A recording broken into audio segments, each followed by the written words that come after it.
Bonjour à tous, et pardon avant tout de faire éruption durant cette trêve des confiseurs, expression d'origine institutionnelle d'ailleurs, on vous la ferai expliquer en droit constit.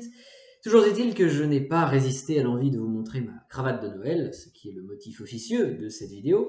Le motif officiel, ce sera de faire le point sur l'état d'avancement de vos révisions et de vous proposer, bien sûr, comme toujours, une forme de méthodologie sur la façon de les mener à bien de manière optimale. Il me semblait important de le faire précisément à ce moment, ces lendemains de fête, parce que c'est un moment charnière dans vos congés, et je sais d'expérience que pour certains d'entre vous, cela peut être un moment d'abattement. Un certain nombre d'étudiants, surtout en première année, peuvent en venir à se dire que de toute façon plus rien n'est faisable, qu'il est déjà trop tard, qu'ils n'ont plus l'énergie et que surtout ils ne savent plus par où commencer, au point d'ailleurs d'en arriver à être tétanisés. Et l'état de raffinement, si je puis dire, le plus extrême de cette disposition mentale négative subie par certains, c'est d'en venir à culpabiliser quand on révise par exemple du droit civil, culpabiliser de ne pas être en train d'avancer sur le droit constitutionnel. C'est comme ça qu'on se retrouve au bout de 5 minutes de vraie fausse révision de civil à être en train de griffonner un petit agenda des révisions qu'on ne fera jamais d'ailleurs en droit constitutionnel, parce que quand on essaiera de travailler le droit constitutionnel, on culpabilisera de ne pas avancer sur l'histoire du droit, etc. Tétanisation totale, et alors là on n'avance plus du tout.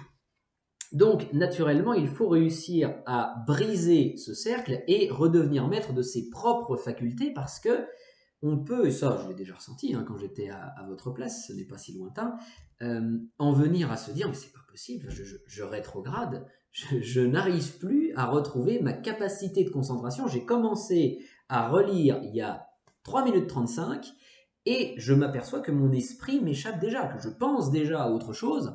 Et soit dit en passant, j'en ai déjà marre d'ailleurs. Et donc, comme le cours fait 63 pages, on n'est pas rendu. Alors, pour briser ce cercle, en quelque sorte, il faut réussir à s'y remettre, évidemment, à s'y remettre vraiment, et dans une démarche positive. Ce sera l'objet de cette méthodologie informelle de révision que je vais vous proposer, avec comme postulat de départ la conviction que tout est encore faisable à compter de maintenant en partant de zéro, à la seule condition de s'y mettre dès demain matin, c'est-à-dire le lundi 27. Lundi 27, faut s'y mettre. Alors, concrètement, comment ça se passe? Eh bien, en un mot, et ça ne va pas vous surprendre, pour être productif, il faut produire.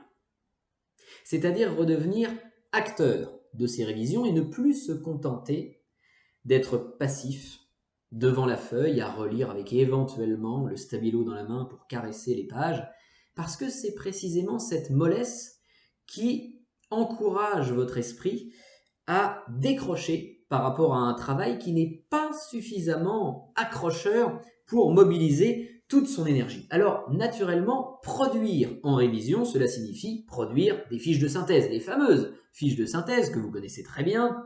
Vous y êtes exercé à partir des documents et du cours en préparant nos séances de travaux dirigés. Vous les avez recueillis en classe sur la base de ce que j'esquissais au tableau, et bien sûr vous les avez révisés consciencieusement dans la perspective de notre interrogation semestrielle.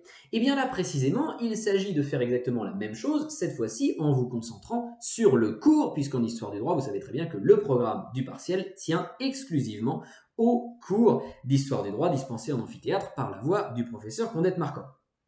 Le cours d'histoire du droit donc, et pourquoi pas les autres disciplines aussi. Alors naturellement, il appartient à chaque enseignant de vous prescrire un protocole plus précis dans sa matière, mais à défaut de démarches plus spécifiques, la méthode que nous allons évoquer dans les instants qui viennent, et qui ne vous surprendra pas parce qu'elle s'inscrit dans la continuité de ce que nous avons déjà travaillé ensemble en classe, est tout à fait applicable, faute de mieux, je dirais, à toute matière que ce soit. Alors voici précisément comment les choses peuvent se passer. Vous commencez par isoler, c'est la première phase, il y en aura 3, isoler un point de cours, ce que j'appelle un point de cours, c'est-à-dire la section la plus ténue, la plus étroite. Une terminaison nerveuse de l'arborescence du plan, en quelque sorte, un grand A ou un petit 1, un point de développement qui ne soit pas entrecoupé par un autre titre. Donc ça doit vous donner approximativement entre 3 et 5 pages de cours. Et vous commencez, bien sûr, par les relire, ces 3, 4 ou 5 pages de cours. Mais il s'agit là d'une lecture active.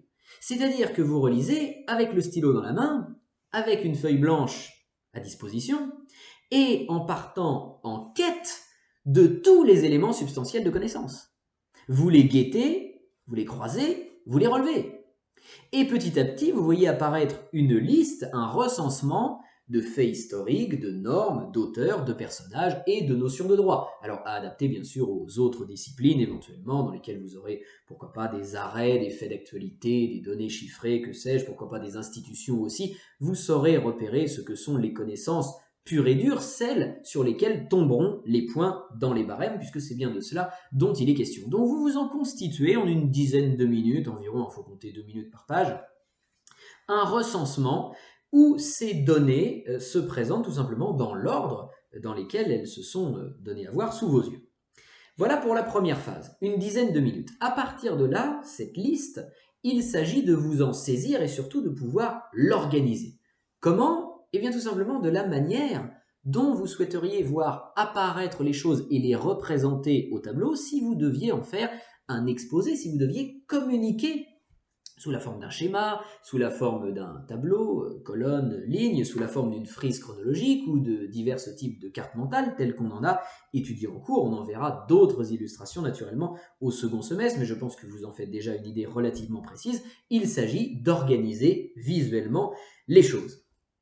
Et donc vous allez à ce moment-là en passer par une certaine phase de brouillon dans laquelle l'astuce consiste naturellement à plier la feuille en deux en promouvant le recyclage autant que possible afin de vous retrouver avec 4 faces disponibles parce que vous allez pouvoir esquisser, tâtonner 4 fois de suite. On essaye, on se dit alors où sont les liens, quel est le principe, l'exception, un point d'origine, ici du développement, oui je vois la limite, je vois ce qui tempère, ah ça contredit, ça c'est venu après, les choses ont changé de sens et petit à petit on tâtonne.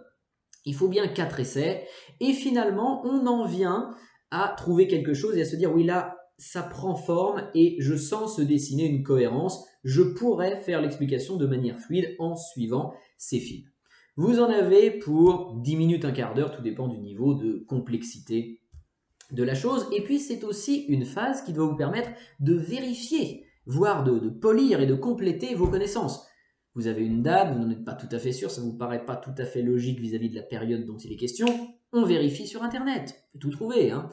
Une notion de droit dont vous auriez omis de prendre en note la définition, un lexique en ligne très accessible, celui de Serge Brodeau par exemple, est très bien pour toutes les notions privatistes, surtout en première année. Et donc c'est aussi un moment où vous pouvez éprouver vos connaissances et aller jusqu'à affiner votre compréhension des choses. Un petit quart d'heure pour faire cela.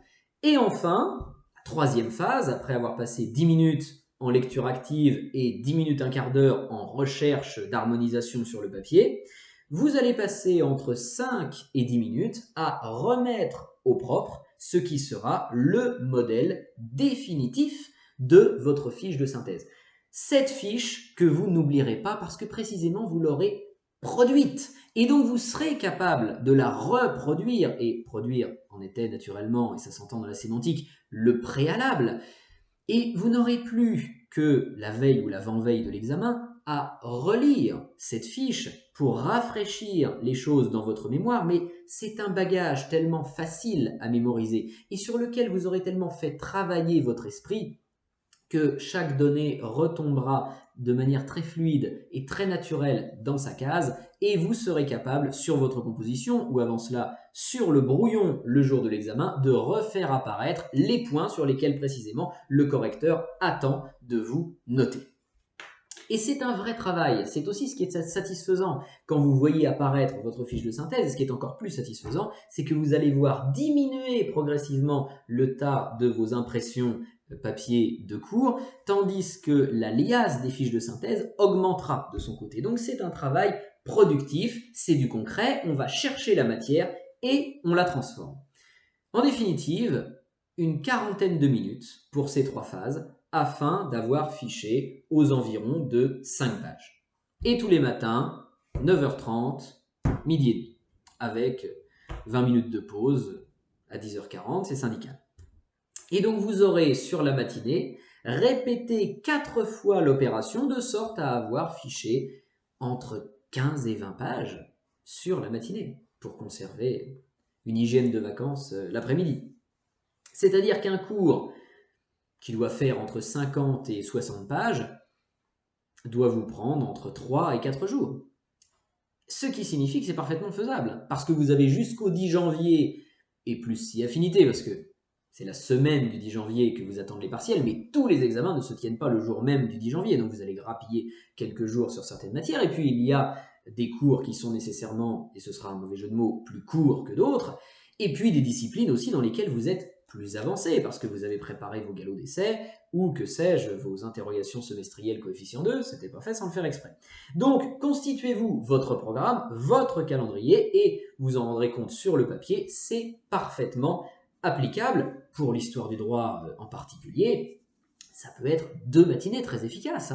Une première matinée pour reprendre les fiches de synthèse que l'on a réalisées en TD en greffant dessus un maximum d'éléments en provenance du cours, parce que c'est le cours seul qui fait l'objet de ce partiel, mais on a tout de même déjà brassé beaucoup d'éléments en TD qui doivent certainement faire écho à ce que vous avez vu en amphithéâtre, et puis une seconde matinée pour ficher cette fois-ci les quelques pages du cours, sans doute plusieurs dizaines, mais à mon avis moins de la moitié, à vous d'estimer les volumes plus concrètement que moi, et pour ficher précisément ce que l'on n'a pas pu aborder en TD à travers nos fiches. Notamment, d'ailleurs, je pense à la thématique de la jurisprudence. Oui, j'y repense parce que je l'avais faite l'an dernier, cette fiche de synthèse. S'il y a des redoublants, d'ailleurs, il faut peut-être la faire tourner. Et on n'a pas pu la faire en 5e séance, puisqu'on devait conserver un laps de temps pour l'interrogation semestrielle. Donc c'est un exemple de thématique, et il y en a certainement quelques autres, que nous n'avons pas du tout abordé. Donc une seconde matinée pour ficher les thématiques en question.